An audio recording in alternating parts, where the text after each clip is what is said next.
Hello, I'm William Smith with the Carmel Lecture Group with my team members here. We're going to talk about an interesting topic. So Karen Lewis, Tamara Hadley are here helping me talk about a couple of very important topics. And we're going to start with the question that we had received from one of our viewers on our blog here. And they want to know what's the difference between the real estate market today than it was in 2021, 2022, even back to 2019. So who would like to start? I'll be happy to. Okay. First of all, inventory.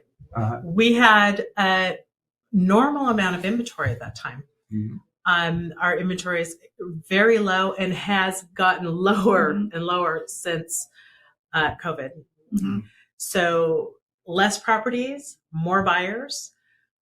Interest rates were pretty low 2019, but they were still low, and now they've gone up a bit. Not much, but I think it's a mental point for a lot of buyers, because we had in the past had dramatically low interest rates. It was almost free money. Yeah, free money. So when you went from 2019 in the mid to high fours, then it went down to the high twos, and we thought, oh my, this is fantastic. Then when it went to the threes, we said, oh my God, what's going on in the marketplace? Well, actually, it's historically low, too low. Exactly. And now we're up into the mid fives with some of these programs with the 5-year option arms and a one point buy down. You can get as low as 5.25 when I checked last week. But it's changing, and it did get as high as 7.25 last August, and that scared a lot of buyers away. Mm-hmm. But now we're starting, I mean, you can get a 30-year fixed no points for in the low sixes. Mm-hmm. Historically, that's pretty low. It is. I mean, we've all bought property back when interest rates were 8, 9, 10%. Exactly. And we want to talk about the crazy amounts above that. But historical normal interest rates are between 5 and 9%. Yeah. And we've been below normal. Exactly. For so long. Yeah. We're also not seeing the frenzy type activities. We don't have, or I'm not seeing a lot of non-contingent, all cash, 5-day closing. We have people who are taking their time. Mm-hmm. They want to make sure that they're not overbuying. They're, kind of watching the market to see where it's going to go. I think we all agree it's pretty much stabilized. We're in a very stabilizing market. Yeah, because I think during the COVID, which I think was a bit of a surprise to everybody, we thought maybe our business was going to kind of shut down because COVID essentially shut down the world. 2 months it did shut down. It ended up being a crazy market for 2 years where people were coming, and we've always been a desirable location, but it became even more so. People could work remotely, and so just our market just went crazy. Well, we've got those urban refugees coming down from the San Francisco Bay Area and Silicon Valley that find out that we have a great quality of life, and we've got a ability to work remotely. So people come to Carmel Valley, any place in Monterey Pacific Grove. And they have some great opportunities for school systems. We're seeing some older millennials with young children looking to raise their families in a wonderful environment.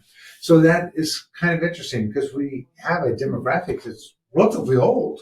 Yeah. And so it's nice to see some of those young families come down. It is. And we're seeing more loans. And, one of the most important things we can do is to get our clients pre-approved. Mm-hmm. We work with a fabulous lender, Chad Hawker, Synergy One Lending. He has helped me strategize contracts, giving me different options that I may have not been aware of. And I'm certain my clients weren't. So he's been an integral part of our team. So getting that pre-qualification, making sure that they're ready for the changes in the market. And what's so great? I mean, we do have lower inventory, but we have longer market times. But it's so frustrating, especially when you get somebody that's come to our marketplace and they put in offer after offer after offer, and they get outbid by somebody, or they get all cash versus they had to leverage with a loan. But now there's more time, and there are some multiple offers. I mean, obviously, if you have a competitively priced listing, it's going to have multiple offers and sell. But some of the market times allow one transaction to be dealt with, one offer to be dealt with at a time.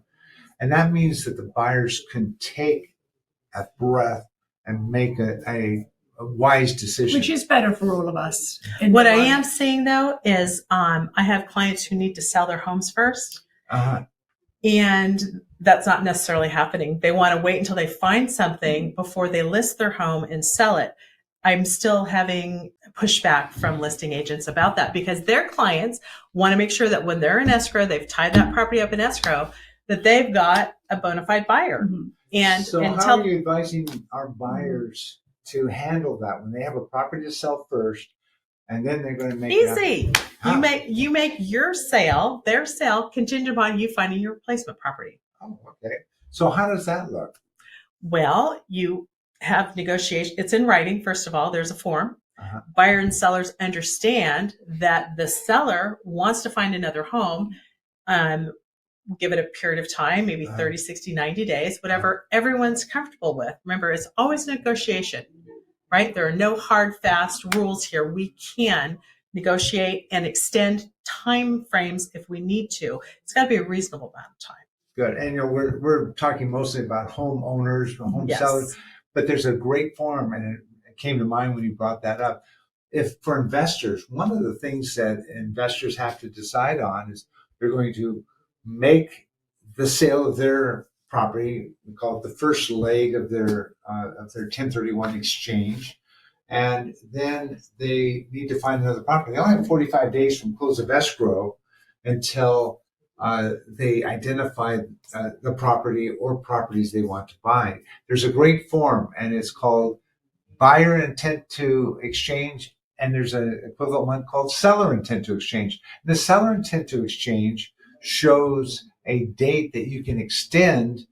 Let's say you want to extend for 90 days. If you haven't found something, you might extend the close of your escrow so that 45-day count doesn't start until you're ready for it to start and you found one or two properties that would be good substitutes. So, but it's the same sort of thing as what you just said. Very important to know these things. Yeah, it's very important. Very important to have a knowledgeable realtor.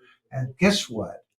We have a change in the market. This is a knowledge-based environment that we have. True. If you're a brand new realtor, you need to get knowledge. And if you're looking for a knowledgeable realtor, you need to make sure that that realtor is current. In fact, we just attended a class just before this podcast recording that Todd Porteous, our regional manager, gave us with regards to the new legal updates. There's over 100 new housing laws in California this year. Isn't that amazing? It's amazing. So we were dealing with mostly disclosure items. And if you're not current with this stuff and you're a realtor, you're in trouble. And that's what I got from today's class. Yeah, definitely. Good. Anyway, that wraps up this podcast. Thank you very much. I sure appreciate you joining us.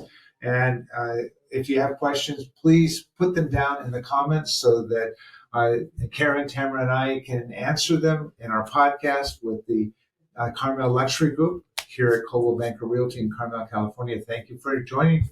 We'll see you soon.